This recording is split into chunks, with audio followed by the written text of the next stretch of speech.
6,000 ملتا ہے 12,000 میں لے جاتا ہے، غرض کے وہ ہر کاریگر کو اٹھا کے اس کی ڈبل پیمنٹ اسے لے جاتا ہے، اور ساتھ ساتھ تبلیغ شروع ہو جاتی ہے، برین واشنگ ہو جاتی ہے، دماغ پہ جھاڑو کرنا شروع ہو جاتا ہے، اور اس کے جسم کے اندر مرضیت کو داخل کرنا شروع کر دیا جاتا ہے، مرضیت کے انجیکشن لگائے جاتے ہیں، اور 6-7 مہینے میں اس کو قادیانی کر کے رب کو بھیج دیا جاتا ہے، اور اس کی جگہ پر کسی اور مسلمان شکار کو پھانس کر اس کی جگہ پہ لایا جاتا ہے۔ احمد صاحب نے مجھے بتایا کہ جب ہم نے تحقیق کی تو پتا چلا کہ وہ آج تک سینکڑوں مسلمانوں کو مرتد کر کے رب بنوا چکا ہے۔ کہتے ہیں میرے پاس ایک شخص کا بھائی آیا، اس نے کہا ہماری متاع حیات لٹ گئی، آبرو عزت لٹ گئی، ایمان لٹ گیا۔ کیا ہوا؟ کہنے لگا میرا بھائی قادیانی ہو گیا، وہ اس کولر والی کمپنی میں کام کرنے کے لیے چلا گیا، اور کتنی تنخواہ میں گیا؟ 20,000 کی تنخواہ میں گیا۔ اس سے 6,000 سے اس نے اٹھایا، 20,000 سے لے کر گیا، اور 3-4 مہینے کے بعد اس کو قادیانی کر دیا۔ اس طرح مسلمانوں کے ایمان پھانس پھانس کر لوٹے جا رہے ہیں۔ یہ دریا کا ایک قطرہ میں نے آپ کے سامنے پیش کیا، اس کے پیچھے پورا دریا پڑا ہے۔ 60 میٹر فیکٹری ہے، راجن روڈ پر اس نے کیا حشر کیا ہے مسلمانوں کا؟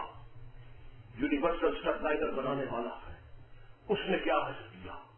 باغبان پورا میں اس سے آگے اور اس سے آگے 3-4 کمپنیاں ہیں، غرض کے سینکڑوں کمپنیاں صرف لاہور میں ہیں، جو کمپنیاں نہیں مسلمانوں کے ایمانوں کا مقتل ہے۔ وہاں مسلمانوں کے ایمانوں کو ذبح کیا جاتا ہے، اور انہیں لوٹ لوٹ کے کوٹ کے رب میں بھیجا جاتا ہے، اور اس کے بعد مختلف علاقوں میں ان کی تعیناتی کرتی جاتی ہے۔ میں پوچھتا ہوں کہ محمد عربی صلی اللہ علیہ وسلم کے وہ امتی کہاں گئے جو ایک دوسرے کے ایمانوں پر پیدا کیا کرتے تھے؟ یہ مسلمانوں کا ایمان لٹ رہا ہے، اس کا حساب کس سے پوچھا جائے گا؟ مولانا ابو الحسن ندوی ایک جگہ پر انہوں نے یہی بات لکھی ہے کہ اگر کسی عہد میں کسی مسلمان کا ایمان لٹے گا تو قیامت والے دن سارے مسلمانوں کو اللہ کے قیامت والے دن اس دور کے سارے مسلمانوں کو اللہ کے دربار میں کھڑا ہو کے اس مسلمان کے ایمان کا حساب دینا ہوگا کہ تمہارے سامنے اس کا ایمان لٹا، تم بادشاہ تھے، باعقل تھے، تمہارے پاس قوت بازو تھی، تمہارے پاس وسائل کے سب کچھ تھا، تم نے اس کو روکنے کے لیے کیا کیا؟ ہم لوگوں کو ان کے ایمانوں کا حساب دینا ہے۔ حضور صلی اللہ علیہ وسلم نے فرمایا میری امت کی مثال دیوار کی اینٹوں کی طرح ہے، جس طرح ایک اینٹ دوسری اینٹ کو سپورٹ کرتی ہے، اس طرح میری امت کا ایک فرد دوسرے فرد کو سپورٹ کرتا ہے۔ لیکن یہاں سے قادیانی جہاں سے چاہتا ہے اس دیوار میں سے اینٹیں نکال کے لیے جا رہا ہے، اور دوسری اینٹ کو کوئی ہوش بھی نہیں۔ وجہ یہ ہے کہ آقا سے تعلق ختم ہو گیا، دین سے غیرت و حمیت کا رشتہ ختم ہو گیا، اسلام پہ نثار ہونے کا جذبہ ختم ہو گیا۔ ایک وہ وقت تھا، مجھے پچھلے سال کی بات ہے، میں دھرم پورے سے صدر جا رہا تھا تو مغل پورے ٹرائی پورٹ پر بڑی دنیا اکٹھی تھی۔ میں نے لوگوں سے پوچھا کیا ہوا، انہوں نے کہا کہ ٹرائی پورٹ میں آگ لگ گئی ہے، گوداموں میں کنٹینرز کو آگ لگ گئی ہے۔ یہ وہ لوگ ہیں جو جن کا سامان جل رہا ہے۔ میں نے دیکھا کہ ان میں سے سینکڑوں لوگ تو بڑے آرام سے کھڑے آگ کا تماشا دیکھ رہے ہیں، اور 10-12 ان میں سے ایسے ہیں جو رو رو کے نہال ہو گئے ہیں۔ وہ گھر کھا کے گرتے ہیں، ان کو ہوش میں لایا جاتا ہے، پھر گرتے ہیں، وہ پانی دے رہا ہے، ان کو سمانا دے رہا ہے۔ میں نے پوچھا یہ کون ہے؟ کہنے لگے باقی سارے تماشائی ہیں جو 10-12 رو رہے ہیں، آہو بکا کر رہے ہیں، گریا داری کر رہے ہیں، بے ہوش ہو رہے ہیں، دش کر رہے ہیں، یہ وہ ہے جن کا سامان چل رہا ہے، یہ وہ ہے جن کا سامان چل رہا ہے۔ سامان چل رہا تھا عطا اللہ شاہ بخاری کا، وہ روتے تھے۔ سامان چل رہا تھا انور شاہ کشمیری رحمۃ اللہ علیہ کا، وہ روتے تھے۔ سامان چل رہا تھا پیر مہر علی شاہ کا، وہ روتے تھے۔ سامان چل رہا تھا قاضی احسان احمد زندہ کا، سامان چل رہا تھا مولانا محمد علی جلندری کا، سامان چل رہا تھا مولانا لال حسین اختر کا، سامان چل رہا تھا پیر جوان علی شاہ کا، سامان چل رہا تھا آغا جورج کشمیری کا، سامان چل رہا تھا مولانا لال حسین اختر کا، وہ روتے تھے۔ ہم تماشائی ہیں، ہمیں کوئی ذکر نہیں۔ ان سے جیلیں آنے سیکھی اس لیے کہ وہ پہرانے کے رستے کی رکاوٹ بنتے تھے۔ ہمیں تو ہمارے قوم میں تو کبھی کاٹا بھی نہیں چکا۔ یہی فرق ان کا اور ہماری زندگی کا۔ حضرت علی رضی اللہ تعالیٰ عنہ نے اپنا وزن کرنے کے لیے ہمیں ایک ترازو مہیا کیا، ایک فکرے میں ساری بات سمجھا لی۔ کہا اگر تم حق پر ہو، ذرا غور سے سنیے اس بات کو، فرمایا اگر تم حق پر ہو اور تم آسائش میں بھی ہو تو سوچو کہ کیا تم حق پر ہو؟ اگر تم حق پر ہو اور تم آسائش میں بھی ہو تو سوچو کہ کیا تم حق پر ہو؟ یا اپنے آپ کو تولنے کا ترازو ہے ہمارے پاس؟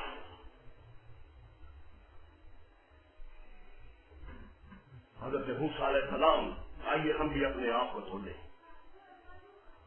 حضرت موسیٰ علیہ السلام اللہ کی بارگاہ میں گئے، اللہ نے کہا اے موسیٰ تو نے میرے لیے کیا عمل کیا؟ موسیٰ علیہ السلام نے کہا اللہ میں نے تیرے لیے نماز پڑھی۔ اللہ نے کہا موسیٰ وہ تو نے اپنے لیے نشانی اور برہان تیار کی۔ موسیٰ علیہ السلام نے کہا اللہ میں نے تیرے لیے روزہ رکھا۔ اللہ نے کہا موسیٰ وہ تو نے اپنے لیے جہنم سے ڈھال تیار کی۔ یا اللہ میں نے تیرے لیے صدقہ دیا۔ کہا موسیٰ وہ تو نے اپنے لیے ٹھنڈا سایہ تیار کیا۔ یا اللہ میں نے تیرا ذکر کیا۔ اللہ نے کہا وہ تو نے اپنے راستے کے لیے روشنی تیار کی۔ موسیٰ علیہ السلام لاجواب ہو گئے، موسیٰ علیہ السلام لاجواب ہو گئے، کہنے لگے پروردگار تو ہی بتا میرا کون سا عمل تیرے لیے ہے؟ اللہ نے کہا توجہ کیجیے، اسی بات میں ساری ایمانیات آ جاتی ہے اور اسی بات میں اپنا وزن کر لیجیے، میں بھی اپنا وزن کر لوں۔ اللہ نے کہا موسیٰ مجھے یہ بتا کہ تو نے میرے دوست کے ساتھ کتنی دوستی رکھی اور میرے دشمن کے ساتھ کتنی دشمنی رکھی۔ میرے دوست کے ساتھ کتنی دوستی رکھی، میرے دشمن کے ساتھ کتنی دشمنی رکھی۔ آؤ سوچیں ہم نے اپنے آقا صلی اللہ علیہ وسلم کے دوستوں کے ساتھ کتنی دوستی رکھی اور ان کے دشمنوں کے ساتھ کتنی دشمنی رکھی۔ اور دشمنی کیا رکھنی تھی ہم تو ان کی اشاعت کا باعث بنے، ان کے پھیلاؤ کا باعث بنے۔ ہم نے ان کو موٹر وے تبدیل کر کے دی، ان پہ اپنی گاڑیت کو بتا کے پوری دنیا کے اندر قادیانیت کو پھیلاؤ۔ وہ ایک کہتا ہے کہ مرزا محمد رسول اللہ ہے اور دوسرا حضور کا امتی، ایک ہی ٹیبل پہ بیٹھ کے دونوں کھانا کھا رہے تھے۔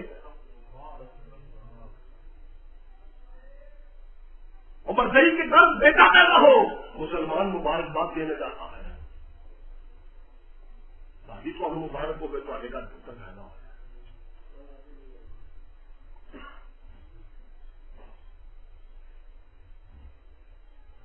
مسلمان ٹیچر قادیانی کی گریجویشن پڑھایا جاتا ہے۔ ہم جیسا میرے پاس بیٹھے ہیں، ان کے محلے میں بے غیرت آتا ہے، وہ کا مولوی صاحب وہ قادیانیوں کی گریجویشن پڑھانے آتا ہے قرآن پاک کی، مرزیری کو قرآن پڑھاتا ہے اور اس سے ٹیوشن فیس وصول کرتا ہے۔ کئی دفعہ سمجھایا بات نہیں آیا۔ یہ فضان کی بیکریاں اور قادیانی تو مردم شماری کے اعتبار سے 1% بھی نہیں ہے۔ یہ فضان کی بیکریاں کون چلاتا؟ یہ مسلمان چلاتا ہے۔ اس نظام کی پروڈکٹ پوری دنیا میں چلتی ہیں، اس کی جان ہے، جلدی ہے، جان چکسی ہے، اچار ہے، کون کھاتا ہے؟ مسلمان کھاتا ہے، اور کا جھوٹی نبوت کے پیٹ پالتا ہے، ان کو بوریاں بھر بھر کے نوٹوں کی دیتا ہے کہ لے، اس کے ساتھ جعلی قرآن تھا، اس کے ساتھ تحریف احادیث تھا، اس کے ساتھ ہمارا مسلسلہ دین چھاپ کے پوری دنیا میں مرزا کی نبوت کا ڈڈورا کی، اس کو یہ سارے مسائل مسلمان مہیا کرتا ہے۔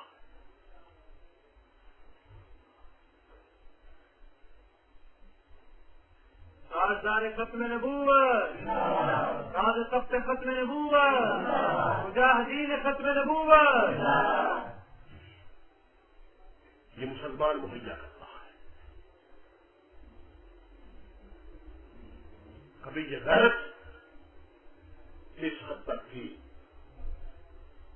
بات کر رہا تھا محبت اور نفرت کی، کہ اللہ نے کہا موسیٰ تو مجھے یہ بتا کہ تو نے میرے دوست کے ساتھ کتنی دوستی رکھی اور میرے دشمن کے ساتھ کتنی دشمنی رکھی۔ میرے دوستوں، ہمارے سامنے یہ چراغ چل رہا، یہ ٹیوب چل رہی ہے، اس کو روشن کرنے کے لیے دو تاروں کی ضرورت ہے، ایک گرم تار ہے، ایک ٹھنڈی تار ہے۔ جب تک دونوں تاریں نہ، ایک ٹھنڈی تار ہے، جب تک دونوں تاریں نہ ہو یہ ٹیوب نہیں چلے گی، یہ چراغ نہیں چلے گا۔ ایک گرم تار ہو، ایک ٹھنڈی تار ہو، پھر یہ ٹیوب چلتی ہے، یہ چراغ جلتا ہے۔ اسی طرح اس جسم کے اندر، اس جسم کے اندر ایمان کا چراغ جلانے کے لیے بھی ایک ٹھنڈی تار کی ضرورت ہے اور ایک گرم تار کی ضرورت ہے۔ ٹھنڈی تار یہ ہے کہ حضور صلوات و سلام سے بے انتہا محبت رکھی جائے، اور گرم تار یہ ہے کہ مرزا ملوم قادیانی کے ساتھ بے حد دشمنی اور بے حد عداوت رکھی جائے۔ جو حضور کے دشمن سے دشمنی نہیں رکھتا وہ مسلمان نہیں ہو سکتا، وہ کنجر تو ہو سکتا ہے، مسلمان نہیں ہو سکتا۔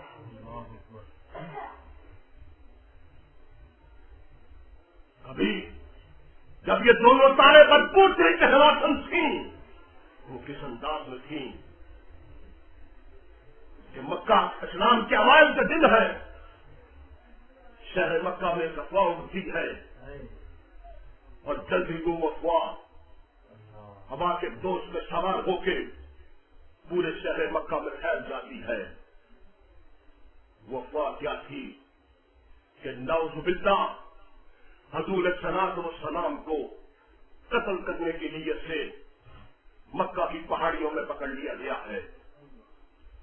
جب یہ افواہ ایک 12 سالہ بچے حضرت زبیر رضی اللہ تعالی عنہ تک پہنچتی ہے تو وہ ماہی پیاس کی طرح تڑپنے لگتے ہیں، آنکھوں سے صرف سونے نکلنے لگتے ہیں، غصے کے ساتھ پورا جسم کانپنے لگتا ہے، شریانوں کے اندر خون آگ بن کے دوڑنے لگتا ہے۔ زبیر اتنی دیر بھی نہیں کرتے کہ پاؤں میں جوتا پہن سکیں، اتنی دیر بھی نہیں کرتے کہ تلوار کو میان میں ڈال سکیں، ننگے پاؤں اور ہاتھ میں ننگی تلوار سر پر مکے کی پہاڑیوں کی طرف دوڑے جا رہے ہیں۔ جب یہ بھاگ رہے ہیں تو ایک گلی کا موڑ مڑتے ہیں تو دیکھتے ہیں کہ سامنے سے سرور کونین صلی اللہ علیہ وسلم تشریف لا رہے ہیں۔ جب حضور صلوات و سلام زبیر کو اس حالت میں دیکھتے ہیں تو پوچھتے ہیں زبیر کہاں کا راستہ ہے، کدھر کا ارادہ ہے؟ زبیر کہتے ہیں یا رسول اللہ صلی اللہ علیہ وسلم مجھے پتا چلا کہ نعوذ باللہ آپ کو قتل کرنے کی نیت سے مکہ کی پہاڑیوں میں پکڑ لیا گیا ہے، میں مکہ کی پہاڑیوں کی طرف جا رہا تھا۔ حضور صلوات و سلام وہ سوال زبیر کی طرف واپس لوٹا دیتے ہیں، کہتے ہیں زبیر اگر ایسا ہو جاتا تو تو کیا کر لیتا؟ زبیر اگر ایسا ہو جاتا تو تو کیا کر لیتا؟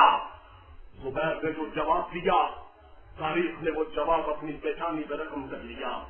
زبیر نے کہا یا رسول اللہ صلی اللہ علیہ وسلم اگر ایسا ہو جاتا تو میں مکے کی گلیوں میں کفار کی اتنی قتل و غارت کرتا، اتنی قتل و غارت کرتا کہ مکے کی گلیوں کو کفار کے خون کی ندیوں میں تبدیل کر دے گا۔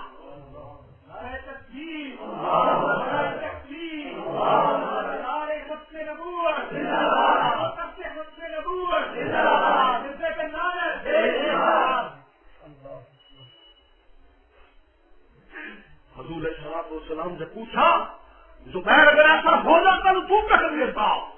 زبیر نے کہا یا رسول اللہ صلی اللہ علیہ وسلم اگر ایسا ہو جاتا تو میں مکے کی گلیوں میں کفار کی اتنی قتل و غارت کرتا، اتنی قتل و غارت کرتا کہ مکے کی گلیوں کو کفار کے خون کی ندیوں میں تبدیل کر دیتا۔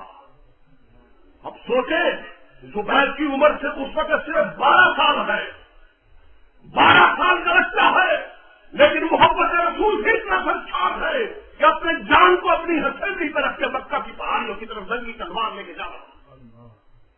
جب حضور صلاۃ والسلام نے 12 سال بچے سے اس بڑا جواب سنا تو رحمت للعالمین صلی اللہ علیہ وسلم کا دریائے رحمت جوش میں آیا۔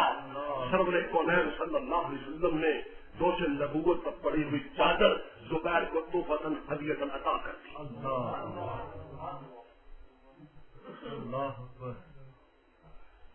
ادھر اللہ پاک بھی یہ منظر دیکھ رہے تھے، پروردگار عالم نے جبرائیل کو بھیجا۔ جبرائیل آئے اور آ کر کہا یا رسول اللہ صلی اللہ علیہ وسلم اللہ نے آپ کو سلام بھیجا ہے، اللہ نے آپ کو سلام بھیجا ہے، اور اس سے اللہ جملہ سنیے آپ کے ساتھ ساتھ اللہ نے زبیر کو بھی سلام بھیجا ہے۔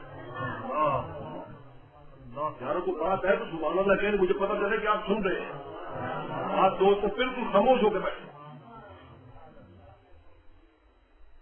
اب غور کیجیے، ذرا فکر کیے، ساتھیاں اتر کر دیکھیے، مراد میں اتر کر دیکھیے کہ بچہ ہے، عمر 12 سال ہے، کیا کچھ نہیں ابھی، ارادہ کیا ہے، عمل کوئی نہیں کیا، انعام کیا ملتا ہے مصطفیٰ پہ غیرت کھا کر؟ انعام یہ ملتا ہے کہ وہ چادر رحمت نبوت کے دوست پہ جو رہتی تھی وہ حضور نے تحفۃ عطا کر دی اور پروردگار عالم کا سلام آ گیا۔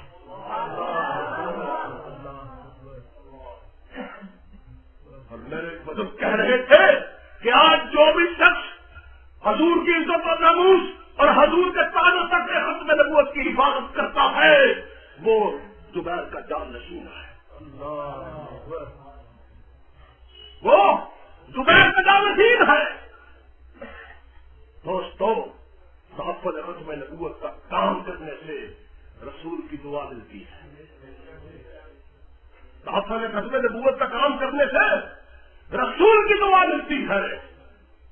احد میں جب کفار نے نبی کریم صلی اللہ علیہ وسلم کو گھیر لیا کہ آج چراغ ختم نبوت کو کھل کر دیا جائے تو صحابہ کرام نے اپنے آپ کو حضور صلاۃ والسلام کے گر کے تھا کر لیا اور گاجر مولی کی طرح کٹ کر کے گرنے لگے، شجاعت کے عظیم باغ ختم ہونے لگے، محبت رسول کے انوکھے باغ ختم ہونے لگے، صحابہ کٹ کٹ کے گر رہے ہیں۔ انہی میں سے ایک حضرت ام عمارہ رضی اللہ تعالیٰ عنہ ہے، عورت ہے اور پروانے کی طرح نبی علیہ الصلوۃ والسلام کا طواف کر رہی ہیں، حضور علیہ الصلوۃ والسلام کا طواف کر رہی ہیں، چاروں طرف لڑ رہی ہیں، کبھی دائیں لڑ رہی ہیں، کبھی بائیں لڑ رہی ہیں، کبھی پیچھے لڑ رہی ہیں، کبھی آگے لڑ رہی ہیں۔ اس طرح نبی ام عمارہ جنگ ختم ہو گئی، نبی علیہ الصلوۃ والسلام نے فرمایا آج میرے صحابہ نے بڑی بہادری کے ساتھ لڑے، لیکن ام عمارہ کی بہادری سب پر سب کر دی گئی۔ اور جب یہ اس طرح گھوم کر آپ کا طواف کر کے تلوار چلا رہی تھی، یعنی نبوت کا تحفظ کر رہی تھی، تو اس موقع پر زبان نبوت کے الفاظ نکلے، اے اللہ ان کے ساتھ ام عمارہ رضی اللہ عنہ کے ساتھ ان کا بیٹا حضرت عبداللہ بھی اپنی ماں کے ساتھ ہے، دونوں ماں بیٹا طواف کرتے ہوئے حضور کا تحفظ کر رہے ہیں۔ جب یہ منظر نبی علیہ الصلوۃ والسلام نے دیکھا تو زبان نبوت گویا ہوئی، حضور علیہ الصلوۃ والسلام نے ہاتھ اٹھا کے کہا اے اللہ اس خاندان کو جنت میں میرا ہمسایہ بنا دے۔ ختم نبوت، مجاہدین ختم نبوت۔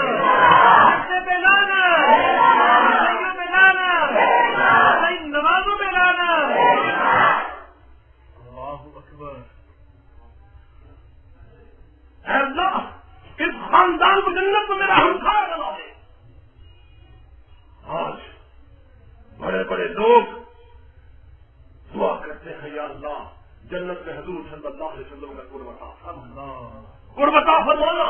ادھر حضور صلی اللہ علیہ وسلم خود چاہت کر رہے ہیں کہ اللہ اس خاندان کو جنت میں میرا ہمسایہ بنا دینا. دوستو بات ہے محنت کی. کام وہی کرے گا تحفظ ختم نبوت کا جس کے اندر غیرت و حمیت ہوگی. میں مثال پیش کر رہا تھا ٹھنڈی تار کی اور گرم تار کی. تو آؤ ٹھنڈی اور گرم تار کی مثال دیکھنی ہو تو امت کے سب سے عالی فرد جناب سید اور صدیق اکبر رضی اللہ تعالیٰ کو دیکھو.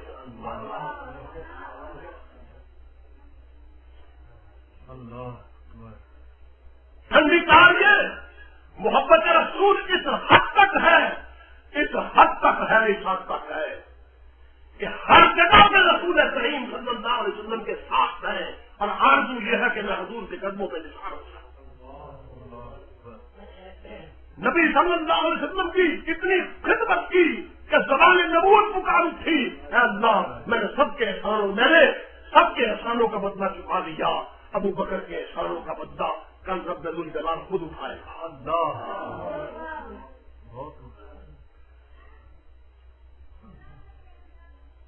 اور گرم تار یہ ہے کہ جب مسلمہ کذاب نے دعوی نبوت کیا تو رو پڑے. کہا مسلمہ یہ کیسے ہو سکتا ہے کہ ابو بکر زندہ ہو اور تم میرے آقا کے تاج و تخت ختم نبوت پر لوٹ لے. مسلمہ اس دھرتی میں یہ تو زندہ رہے گا یا ہم زندہ رہیں گے. یہ نہیں ہو سکتا کہ تو بھی زندہ رہے اور ابو بکر بھی زندہ رہے.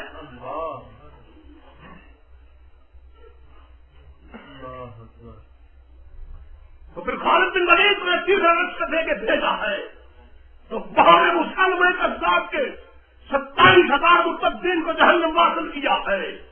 اب صدیق اکبر کی گرفتار نے کیا ہے کہ جب خالد بن ولید فتحیاب ہو گئے تو پوچھا صدیق اکبر سے کہ جو قید ہے جو بقیہ ہے ان کے ساتھ کیا سلوک کیا جائے. تو صدیق اکبر کا جلال دیکھیے کہ ابو بکر صدیق اللہ کا جلال بن گیا, اللہ کا قہر بن گیا, اللہ کا غصہ بن کے ان مرتدین پہ ٹوٹ پڑا. ابو بکر نے کہا خالد جو 27,000 قتل ہوئے ہیں پہلے ان کی لاشوں کو آگ لگا. پہلے ان کی لاشوں کو آگ لگا, ان کا کالا سرا بنا, ان کو جلا کے واپس کرتا ہے. پوری تاریخ اسلام میں اس نوعیت کا فیصلہ کہیں نہیں ملتا. ان کو آگ لگا تاکہ قیامت کی صبح تک کھانے والوں کو پتہ چل جائے کہ محمد عربی صلی اللہ علیہ وسلم کے تازہ وقت ختم نبوت کی طرف اگر کوئی دلچائی ہوئی نظروں سے دیکھے گا تو اس مثال کو دیکھ کے عبرت حاصل کر لے گا کہ مسلمان چھوٹے موٹے کی نبوت کے ساتھ یہ سلوک کرتے ہیں. کہا خالد ان کے گھروں کو گرا دے, ان کی فصلوں کو کاٹ دے, ان کے پھل جاتکوں کو بھی برباد کر دے, ان کے عورتوں اور بچوں کو قید کر کے قیدی بنا دے, ان کی عورتوں کو لاڑیاں بنا دے, ان کے کھیت میں عام کر دے. پوری تاریخ اسلام کے اندر اس طرح کا معاملہ کہیں نہیں ملتا جو صدیق اکبر نے مرتدین کے ساتھ جھوٹے مدعیان نبوت کے ساتھ کیا. یہ محبت رسول ہے. وہ ہم تو قاضی علی کے ساتھ کھانا کھانے کے بعد نہیں آتے اور شادی میں جانے کے بعد نہیں آتے, اور بعض مطلب تو عید والے دن قادیانی سے معاملہ کرتے ہیں کہ قادیانی کنجر تیری بھی آج عید ہے, گوشت ذبح کرتے ہیں. ادھر قادیانی اپنا بکرا ذبح کرتا ہے عید الاضحیٰ کے موقع پر, ادھر مسلمان ذبح کرتا ہے جو ادھر گوشت بیچتا ہے کہ ادھر گوشت بیچتا ہے. تو کیا کرنا ہے ایسے مسلمان نے؟ ایسے مسلمان کو پوری دنیا میں جوتے نہ پڑے تو اور کیا ہو. آج مشرق سے لے کے مغرب تک, شمال سے لے کر جنوب تک مسلمانوں نے, شمال سے لے کر جنوب تک بش نے 130 کروڑ امت کو کان پکڑوائے تھے. کون سا ملک ہے جہاں پر مسلمان عزت و آبرو کے ساتھ زندہ ہے؟ مجھے امریکی جنرل کا کون یاد آ رہا ہے جس نے عراق میں کہا تھا کہ ہم مسلمانوں کو مارنے کے بعد ان کی لاشوں کو گنا نہیں کرتے، کیونکہ کیڑوں مکوڑوں کی تعداد کو گنا نہیں جاتا۔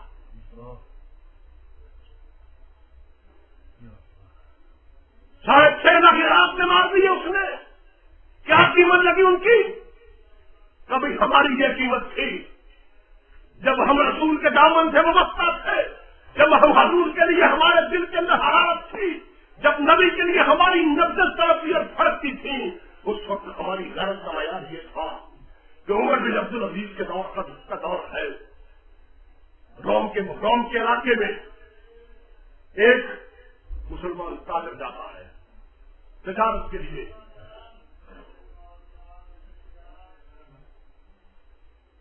ذرا وہ غریب ہونا ہی، وہ تجارت کے لیے جاتا ہے، وہاں دیکھتا ہے ایک دکان ہے، دکان کے بعد ایک اندھا بیٹھا ہے، چکی پیس رہا ہے اور ساتھ ساتھ قرآن پڑھ رہا ہے۔ پھر تعجب ہوا، یہ کفار کا ملک اور یہ شخص یہاں پہ چکی پیس رہا، قرآن پڑھ رہا۔ اس نے دیکھا تھا بھائی کوئی نہیں، وہ آگے بڑھا اور جا کے اس سے پوچھا تو کون ہے؟ وہ کہنے لگا میں مسلمان ہوں، ایک جنگ میں قید ہو گیا تھا، کفار نے مجھے قید کر لیا، اس وقت سے قیدی ہوں اور یہاں پر مشقت کرتے ہوئے ان کی تکلیف پیس کے آٹا پیس رہا۔ عمر بن عبد العزیز سے جا کے کہنا کہ تمہارا ایک فوجی روم میں قید ہے۔ وہ تاجر جب واپس پہنچتا ہے تو حضرت عمر رضی اللہ عنہ، عمر بن عبد العزیز رحمت اللہ علیہ کے پاس حاضر ہوتا ہے اور جا کے سارا واقعہ بیان کرتا ہے۔ آپ نے اس رومی بادشاہ کو خط لکھا، قاصد بھیجا اس کے پاس کہ میرا وہ سپاہی عزت و تکریم کے ساتھ واپس بھیج دے، ورنہ میں اسے حاصل کرنے کے لیے اتنا بڑا لشکر بھیج رہا ہوں کہ اس کا پہلا حصہ تیرے ملک میں ہوگا اور دوسرا حصہ میرے دارالخلافت میں ہوگا۔ ایک مسلمان کے لیے، ایک مسلمان کے لیے جب یہ خط پہنچا وہ عیسائی بادشاہ کانپنے لگا اور اس نے تحائف لے کر انتہائی عزت احترام کے ساتھ اس قیدی کو واپس کیا۔ آج کیا حال ہے؟ آج گوانتانامو میں جانوروں کے پنجروں میں اعلیٰ درجے کے مسلمان قید ہیں اور باقی سارے مسلمان انہیں یوں دیکھ رہے ہیں جس طرح بچے چڑیا گھر میں بندر کو دیکھتے ہیں۔ ان کی زندگی میں، ان کے تعیش میں کوئی فرق نہیں آتا، انہیں ان کا کوئی غم نہیں ہے، کوئی فکر نہیں ہے۔ کفر متحد ہو گیا، ہم پریشان ہو کر بکھر گئے اور کفر نے ہم پر کاٹھی ڈال دی اور ہمارے لگام ڈال کر ہم پر تسلط حاصل کر لیا۔ یہ نتیجہ ہے اس بات کا کہ مسلمانوں اس نتیجے پر یاد رکھو، جب تک مسلمانوں نے رسول عربی صلی اللہ علیہ وسلم کی عزت کی حفاظت کی، اللہ پاک نے مسلمانوں کی عزت کی ہمیشہ حفاظت کی۔ یہ کبھی نہیں ہو سکتا کہ حضور کی عزت میں تو قادیانی کتے پہنچے اور ہماری عزت میں کود رہ گئے۔ ہماری عزت حضور صلوات و سلام کی عزت کے ساتھ جڑی ہوئی ہے۔ ہمیں اس وقت عزت ملے گی جب ہم حضور صلوات و سلام کی عزت کی حفاظت کریں۔ جب حضور صلوات و سلام کی عزت کی حفاظت کرتے تھے اس وقت تو ہماری صورتحال یہ تھی کہ دیوبند کے ساحل پر ہمارا 17 سال کا نوجوان اترتا تھا اور متکبر راجا صاحب کی گردن کاٹ کے ساتھ لے جاتا تھا۔ جب ہم حضور کی عزت کی حفاظت کرتے تھے تو اتنے غیر مند تھے کہ سندھ کے ساحل سے ایک بیٹی پکارتی تھی، یا ابھی حجاج، اے میرے باپ حجاج، تو اس نے نگرستان سے پار عراق سے آواز دی، بیٹی میں آ رہا ہوں۔ اور ظالم تھا، بے غیرت نہیں تھا، بے حمیت نہیں تھا. ایک بچی کی رہائی کے لیے، ایک بچی کی آواز پر اس نے لاکھوں کا لفظ جمع کر دیا.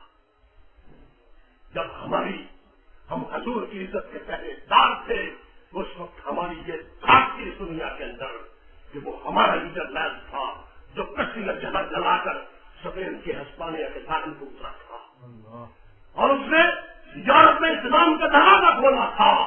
اور اس جرنیل کی جرت اور محبت کی وجہ سے، جرت کی وجہ سے یورپ کے اندر مسلمانوں نے 850 سال حکومت کی.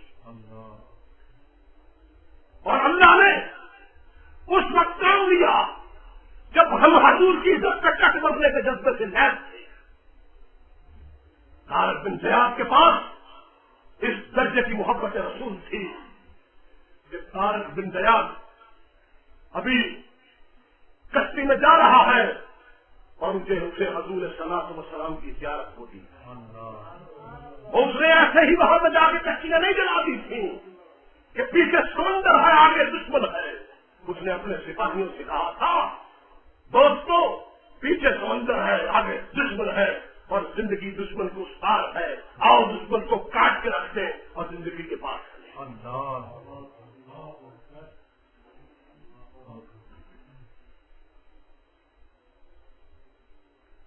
دوستو طارق بن زیاد ابھی کشتی میں رستے میں ہے جو سے حضور سرور کونین صلی اللہ علیہ وسلم کی زیارت ہوئی. ان لوگوں کا ہاٹ لائن کا تعلق تھا نبی علیہ الصلوۃ والسلام کے ساتھ.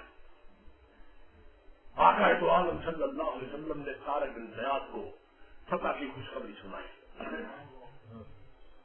جب تعلق تھا تو یوں خوشخبریاں ملا کرتی تھی. آج میرے دوستوں ہمارے سامنے قادیانیت اندر آ رہی ہے. قادیانیت لوگ فقط یہ سمجھتے ہیں کہ یہ دعوی نبوت کیا کرتے ہیں. نہیں میرے دوستوں، یار جو دوست تشریف فرما ہے ان سے تمام کر کے بیٹھے رہے تھوڑی دیر کہ مرزے نے دعوی نبوت کیا، لیکن نہیں، مرزے نے دعوی صرف دعوی نبوت نہیں کیا، مرزے نے دعویٰ کیا ہے کہ میں محمد رسول اللہ ہوں. اکثر مسلمان اسے صرف مدعی نبوت سمجھتے ہیں. نہ بات اس سے بے شمار گنا آگے ہے. مرزے نے دعوی محمد الرسول اللہ کیا ہے اور اس نے کہا ہے میں محمد الرسول اللہ بن کے دنیا میں آیا ہوں. محمد کی نبوت ختم ہو گئی.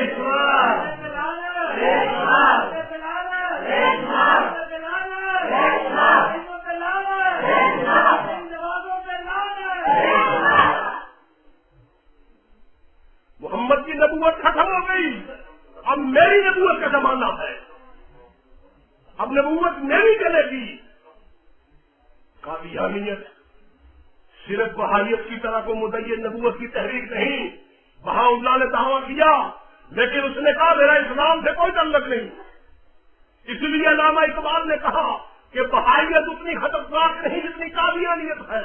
کہ بہائی خود کو مسلمان نہیں کہتا، وہ خود کو بہائی کہتا ہے اور وہ کہتا میرا اس اسلام کے ساتھ کوئی تعلق نہیں ہے.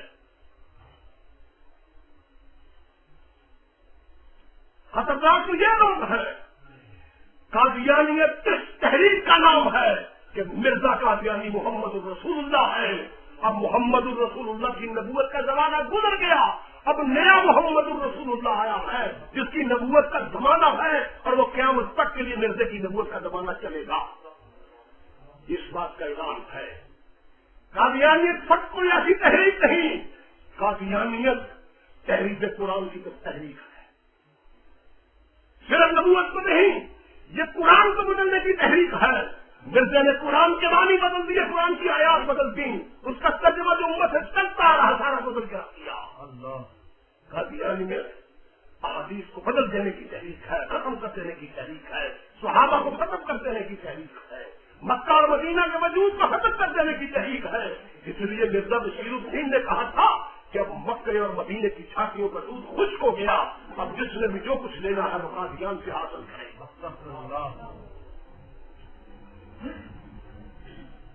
قادیانیت نسل رسول کو، قادیانیت نسل رسول کا متقع کرنے میں بھی تحریک ہے کہ مرزا قادیانی کہتا ہے اب سید وہ ہوگا جو میری اولاد سے ہوگا۔ اس بات کا اس کا اعلان ہے کہ اب دنیا میں کوئی سید پیدا نہیں ہوگا، حضور کی اولاد ختم ہو گئی، اب سید کوئی نہیں۔ مرزا نے کہا اب سید وہ ہوگا جو میری اولاد سے ہوگا، اور اس کے بعد اس نے ولایت کو بھی قطع کیا، ختم کیا۔ اس نے کہا اب ولی وہ ہوگا جو میری اطاعت کرے گا، اب ولی وہ ہوگا جو میری اطاعت کرے گا۔ میرے دوستو، میں نے آپ کے سامنے چند باتیں رکھی کہ یہ تحریک کیا کر رہی ہے، کس طرح سے کس انداز کے ساتھ مسلمانوں کو لوٹ رہی ہے، اور کس انداز کے ساتھ مسلمانوں کے ایمانوں کو ختم کر کے اپنے مقصد میں لے جا کے ان کو قادیانیت میں تبدیل کر رہی ہے۔ اس کے لیے ہمیں بھی راہ عمل سوچنا ہے، ہمیں بھی کوئی رائے متعین کرنی ہے، ہمیں بھی کوئی راہ فکر کا انتخاب کرنا ہے کہ اب ہم نے اس کے لیے کیا کرنا ہے۔ ہمیں بھی ایک منصوبہ بندی کرنی ہے کہ ہم نے اس فتنے کو دنیا سے کس طرح ختم کرنا، کس طرح اس کا مقابلہ کرنا ہے۔ اس کی وجہ، قادیانیت کے پھیلنے کی وجہ سب سے بڑی یہ ہے کہ 99% مسلمان نہیں جانتا کہ قادیانیت کیا ہے، اور 99% قادیانی بھی نہیں جانتا کہ قادیانیت کیا ہے۔ یہ سارا کام اندھیرے کے اندر ہو رہا ہے۔ مسلمان کو اگر پتہ چل جائے کہ ان کے عقائد کیا ہے، مرزا کیا ہے، اس کو نبی بنانے کے اسباب کیا ہے، محرکات کیا ہے، تو کبھی وہ کلمہ بول کے ان کے قریب نہ بچے۔ وہ کہتے ہیں ہمارا کلمہ وہی ہے، ہماری نماز وہی ہے، زکات کے نظام کو بھی مانتے ہیں، حج بھی کرتے ہیں، درود شریف بھی یہی پڑھتے ہیں، قرآن بھی یہی ہے، احادیث بھی یہی ہے، ہم میں اور آپ میں کیا فرق ہے؟